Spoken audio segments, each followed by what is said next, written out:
Governor, just want to ask you, no delegates won last night, but what did the results mean to you and your campaign? Well, we focused our effort, of course, on Florida and Nevada, and were able to win both of those. Rick Santorum focused his resources on Minnesota and Colorado and Missouri. He won those. I'd suggest this is going to be a long process. I think Senator Santorum and I are going to have a lot of chance to talk about our respective strengths and weaknesses. Of course, Newt Gingrich had his own interpretation, calling this a wide open race now, and that the big news is, quote, how badly you did, that all of your negative attack ads are backfiring, and that maybe you're rethinking your strategy today. I think Rick Santorum did a nice job of focusing his energy in those states, made 23 stops there. We didn't run ads in those states and only visited them once, or twice actually, twice to Colorado. So I think our plan is to stick to our game plan, make sure we do well in the big states coming up, getting the delegates we need. And this is about getting delegates, and I think you can't count anybody out at this point.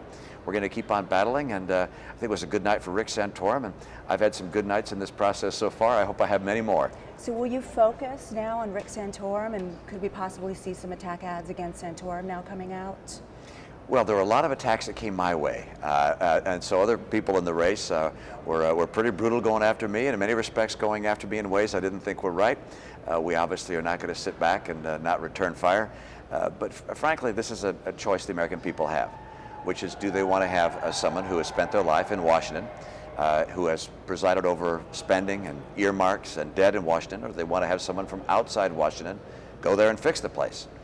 I've never spent a day in Washington other than as a tourist, and I believe that the reason the Tea Party movement grew up was because they got tired of watching Republicans spend money, earmark money, and borrow money like Democrats, and that's what happened under both Speaker Gingrich and Senator Santorum. So that'll be the distinction, I think, that has the most impact. So to that extent, I want to ask you, because when I travel across Georgia and South Carolina, there are some voters who say, there's just something about Romney. I can't put my finger on it, but it's a connectability, maybe not conservative enough, which of course you've heard before. But how do you overcome that connectability? I'm afraid you're going to have to tell me what that is, because maybe a connectability with the people. Well, voters. actually winning by the largest margin in New Hampshire, I think since before Ronald Reagan, shows that connective ability occurs. I think we won a larger vote in Florida than any time in history among Republican candidates, and likewise out in Nevada. Getting 50% of the vote there suggests that my campaign is able to connect with the people of America. If we're doing our job right, get out there and campaign good and hard, and where we've competed, we've done pretty darn well. And you're competing now in Georgia, Newt Gingrich's home turf. How optimistic are you? I mean, in 2008, you came in third here. This state went for Huckabee in 2008. So why do you think you could win it with Gingrich in the race here? Well, we want to compete and get the support of every possible state that's up for grabs. And of course, delegates are being awarded on a proportional basis in a lot of states.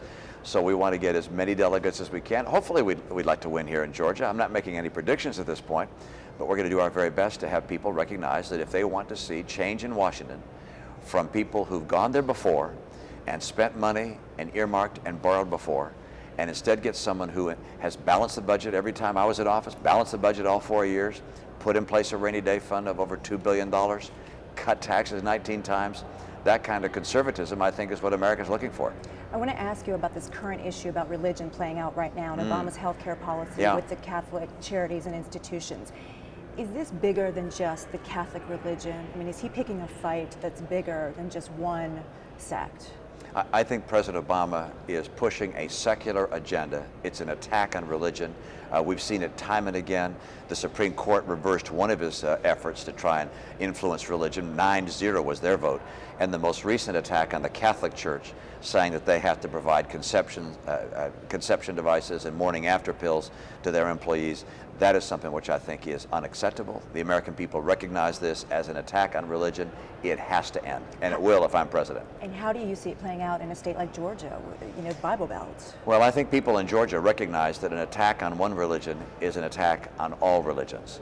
And they're going to stand very strong with the Catholic Church, stand up against President Obama. I think he's hurt himself very badly by this kind of attack. one last question, because I'm kind of getting the wrap, but how often are we going to see you back here before March 6th? I don't know. I get to travel all over the country. We got a lot of states on Super Tuesday, and I can't tell you when I'll next be back, but I'm happy to be here today. And your surrogates will be here, and got a lot of good friends here. The Attorney General Sam Olens has been out campaigning for me, and he and many others have been key to my support here. thank you, Governor. Great, thank you. Thank you so much. Appreciate it.